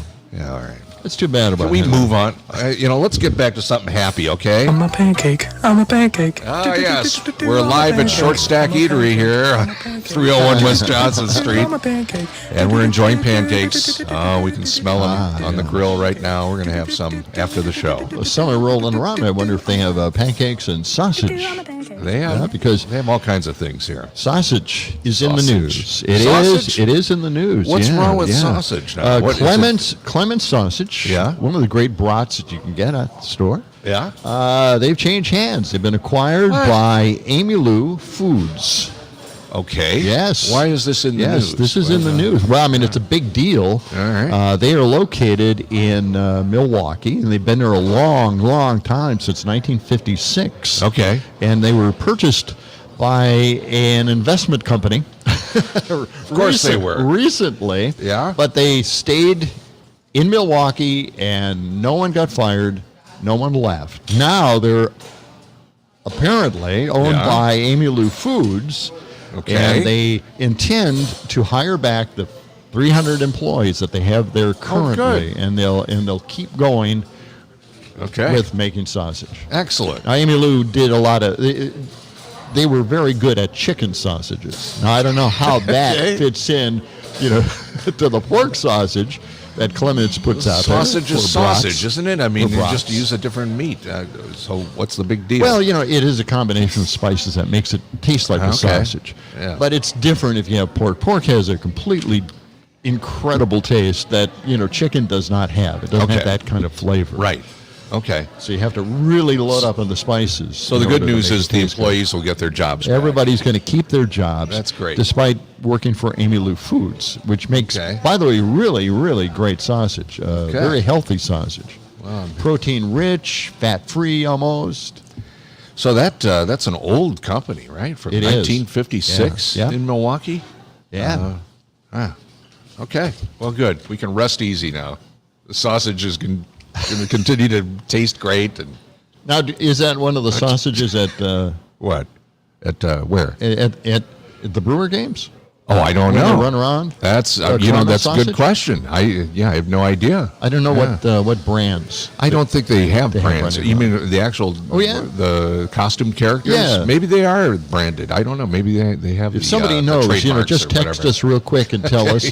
Okay. Because we don't go to a lot of Brewer games. No. I want to. Gordy's a big Cubs fan. My wife is a big Cubs fan, and when the Cubs come to play in Milwaukee, there's a lot of Cubs fans. Sometimes there's more Cubs fans than Brewer fans. Oh yeah, but not recently though, because both teams are really good. So Brewer fans do they do okay in representing. It's quite a competition, isn't it? It is. Yeah, it's become quite a rivalry. It is. Well, let's get into Eric Hovde is our current stand-up comedian running for Senate. Yeah.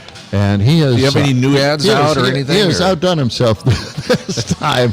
Oh my gosh! Pretty sure he writes these ads himself. Possible? He's a do-it-yourself kind of guy, and he is doing his own commercials. Every time he does something, he makes a huge mistake. Well, what did he do this time? This time, an ad declaring that Tammy Baldwin voted to cut Medicare funding and use that money to subsidize electric vehicles. Oh my God, what the hell is that all about? Has been pulled. Okay. They realized that it was incorrect. That really? Eric Hovde was making a declaration that was incorrect. Okay. It happens to the megas every once in a while, being incorrect, putting out false statements. Okay.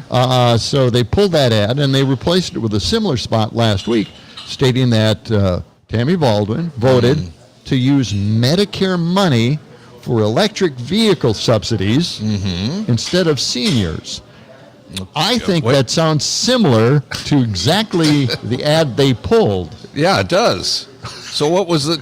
I don't know. What's the difference? I don't know. What did they have to change it for? There was something wrong with it. Baldwin's campaign said, as Restoration PA PAC well knows, Senator Baldwin has never voted to cut Medicare. Right. I mean, the idea, any conservative or Republican or MAGA should know at least the Democrats are not going to cut any of the safety net services. Right. Medicare, Medicaid, or Social Security. Yeah, he should have known that. It's not happening. Yeah. So anyway, the super PAC is largely funded by the U lines. Big surprise there, right? I don't know what's who's producing these ads. Yeah. For Eric Hovde, but I saw one of them where he's holding a baby. Have you seen this? Yes. One? And he's very awkwardly holding the baby, like he's never held a Almost baby like before. It'll drop the baby. Well, yeah, and the baby doesn't look happy either. I mean, the baby looks confused and maybe a little unsettled. But he's holding that baby, and then he kind of turns it around at the end of the ad, and he's playing sort of, and it's just like, I guess some consultant told him, if you have a baby in the commercial, that will get attention. Yes. But it's not good attention, not in that ad. I think they pulled it right away because the baby did not look like it was having a good time. Oh, my God. Yeah. I think... And I don't remember what the message was either. Just something about the future. They're taking away your Social Security, baby, But it didn't make any sense. The Milwaukee Journal came out with this story in regards to pulling the ad and then replacing it with an ad that was exactly similar. And they couldn't find anything to nail down. What was the change exactly, except they came up with something. Okay. The Inflation Reduction Act that Baldwin supported expanded Medicare benefits to include free vaccines, insulin prices capped at $35 a month, and a ceiling for prescription drug prices at $4,000 in 2024 and $2,000 in 2026. Maybe some of the money saved there from Medicare will go into another fund that will fund electric vehicles. Yeah, we're only guessing at this point. It's sketchy. It's very confusing. Well, he's sketchy. Well, he pictures himself this heroic figure, right? Well, in the ads he has for his bank. Right. Yeah? Yeah. He's the lone ranger guy. Well, he comes in, he's got his cowboy hat on and I his guess horse. that works in California. It's not going over in Wisconsin very well, I don't porn think. mustache, and he thinks he's this handsome hero. Well, and he's out there and he's going to save people. He's got plenty of money and he's spending it on all. He just wants that Senate seat. It's another one of these rich guys that seems like they got all this money. They want to get more powerful. They want to look out for their own interests, and they think if they can get into the Senate on Trump's coattails somehow, that'll that'll be good for everybody. Yeah, especially him. And all the other rich folks. He really doesn't have an agenda. It doesn't seem seem like like it. And that's one of the most striking things about his run for Yeah. the Senate. It's just incredible. Right. He doesn't have anything to really say, except, and it's the funniest thing, he wants to cross the aisle. He wants to work with the Democrats. That's what he says. While he bashes them unmercifully, taking shots at them every chance he gets. But he wants to work across the aisle because that's not happening enough in Congress. I haven't seen any polls lately. Is he doing better? Is he doing worse? Is he struggling? It's so early yet. They don't really mean anything. I really hate polls, but if you're going to have a poll, at least start the polls now. Right? Right. This is why not? We're running up to November here, and they're not putting out the polls fast enough, I think, in this state. The Marquette Poll's got to do more of these polls. And adjust the poll questions just a little bit more. My God. Yeah. Well, you know how I've ranted about those poll questions before. Well, you have, but you're right about it because they always ask, are you better off? And people don't feel, no matter who's in power or anything, they never feel better off. No, they don't feel better off. They feel like the country's going in the wrong direction. That's the other question. Is the country going in the right direction? But they never ask, why do you think that? Right. Who's to blame about for that? your feelings about the direction of the country? Right. It's such an open-ended question. Everybody can come back with, well, I'm, sort of okay with this, but there's a lot of things about the country I don't particularly like which way it's going. Especially now with the megas and their Project 2025. They're going to take democracy, throw it out the window, and go to a dictatorship. Yeah, now that's the plan. Maybe that would make a lot of people answer that question in a way. I don't like the direction of the country. Right. Maybe that's the impetus for that. Yeah. Well, that's right. You're the follow-up question doesn't get asked. No, that's really, really an important question. I'm not sure if the polls are really all that important right now or all that meaningful. Yeah. Anyway, so tomorrow night it's the Madison Market, the Madison Night Market, and WMDX will be there. Civic Media. We're going to be right outside our studios at 201. State Street. Are you going to be there? I will be there, yeah. And it starts, the start time is early evening. So I think it starts 5 o'clock? I shouldn't say. I don't know right off the top of my head. Yeah.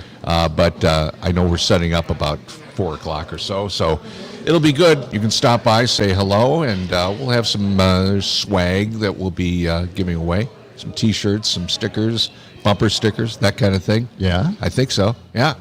So, are you going to be there? We're still working on the mugs. Yeah, This time, I don't think so. Okay. Look, I showed up at the tap room last night. Well, that's right. That was a fun time. Yeah. That was great. The Nakwa Brewing Company. With Schwabe, Mr. Schwabe. Yeah. Yeah, that was a fun time. I've been dying to go on Pete Schwabe's show for a long, long time just to talk to him. Well, and it was great. We finally did it last night. A little bit of media. We did time. talk about the movies. Yes. All right, we will continue. John and Gordy from Short Stack Eatery.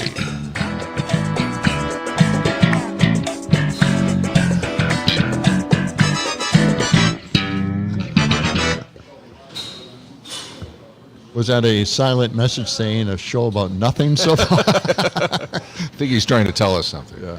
No, I just like a while ago I added it to the music beds that we have. Okay. Excellent. Yeah. Good. Yeah, because we're not adding it. Tom, we need to get guests. We need guests. Yeah. don't have much. Well, tomorrow we got what's his name? John Nichols. John Nichols. Yeah. Yeah. We got a we text didn't here play the about- Stephanie. Do we have the Stephanie Miller cut? Oh, not again. We have time. Yes, but no. We don't have time. All right, well, let's play it again tomorrow. We can play the. I gotta find the one ad for the show that she did, but I can play that really quick. We have a text here also I can read on the air. Okay. All right. Yeah. All right.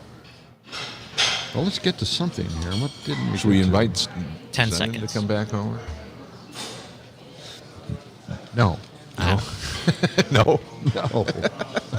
He's sitting there looking over there like, what do we have to do?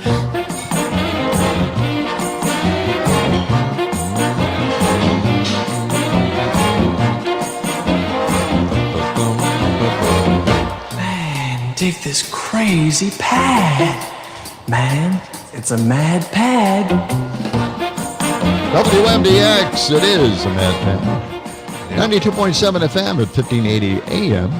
By the way, we were talking about the Minocqua Brewery and being at the tap room last night. They got a little stage inside the tap room. Yeah, really nice. And they're going to have poetry, which, the Mad Pad basically is a takeoff on. Yeah. Poetry. Yeah. Yeah. They're going to have the old that. days of the Beatniks. I like it. Poetry corner. Yeah. It's all good. Poetry there. Hey, Rob. Thanks. All right. Take care. Saying Rob and Zenon. Get They're a phone for them. Get a phone. They didn't hear me. No. Maybe he doesn't want them to have a phone. Some parents are like that. They don't want You can't be a freshman at school and not have a phone, some kind of electronic device. Yeah. Yeah. Oh, I think I planted this thought in his head now.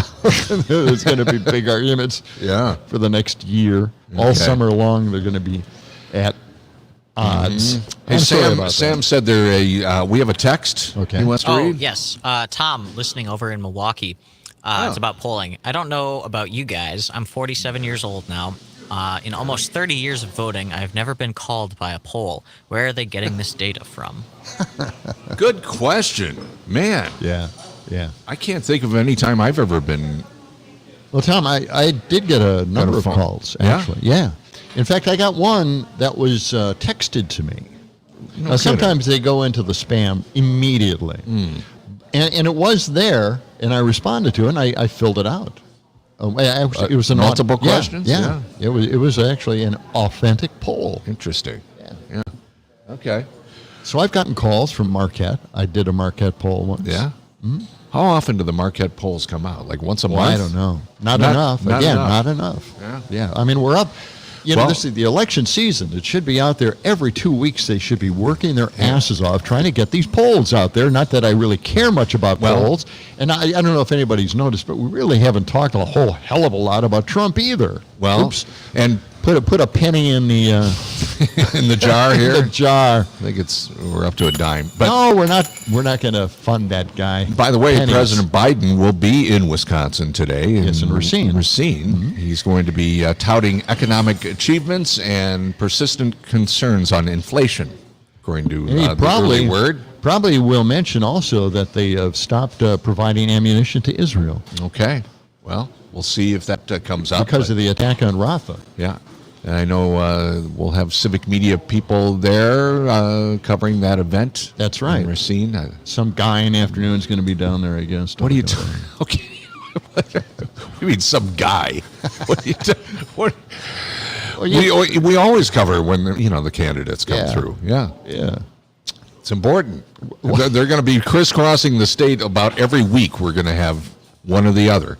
Yep. Don't you think? All the way through? Oh, I think so. Because we're a swing state. Well, when you think about it, swing, baby. This time they're not ignoring Wisconsin, right? No. I mean, Biden and Kamala have been here a whole bunch of times already. Right. They're not letting this slip through their hands. Okay.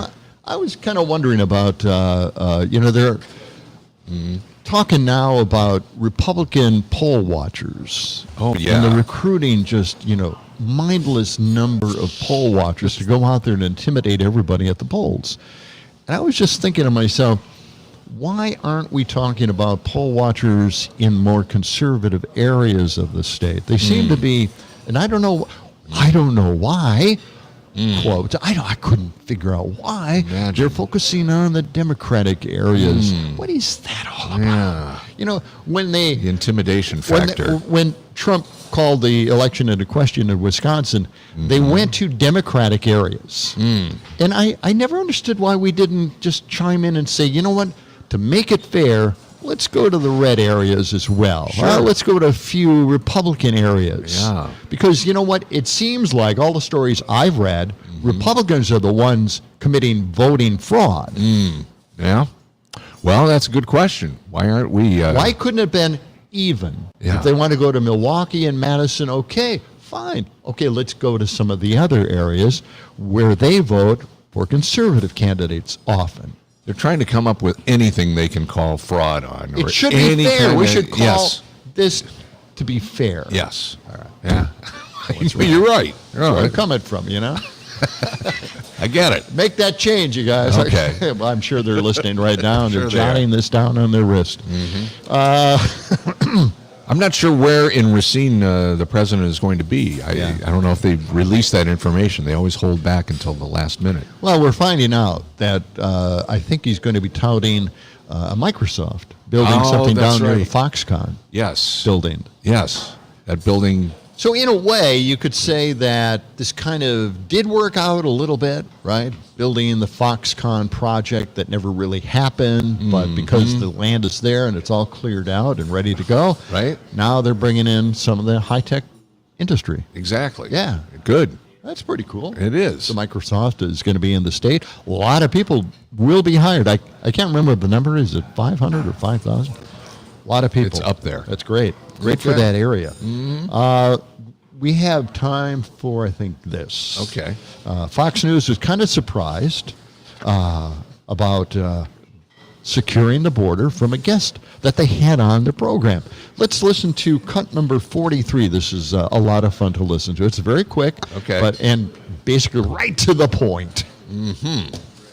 So what's wrong with Congress then, Congressman? I mean, why can't you actually move the needle on securing the border? I understand you need a willing partner on the other side, and you haven't had that. But it's frustrating to see all of these illegals coming in and the drugs flowing in, and really no movement. About that? The problem is the Republicans, not the Democrats. We know how the Democrats are going to vote. It's too many of my Republican colleagues are unwilling to vote to secure the border. What was that? What? What did you just say? Wait, huh? Really? Okay. I love that. I don't know what the follow-up reaction was to that. Maybe that I asked you the wrong question. How about Kristi Noem? She's a candidate for vice president. Who knows? Oh my God!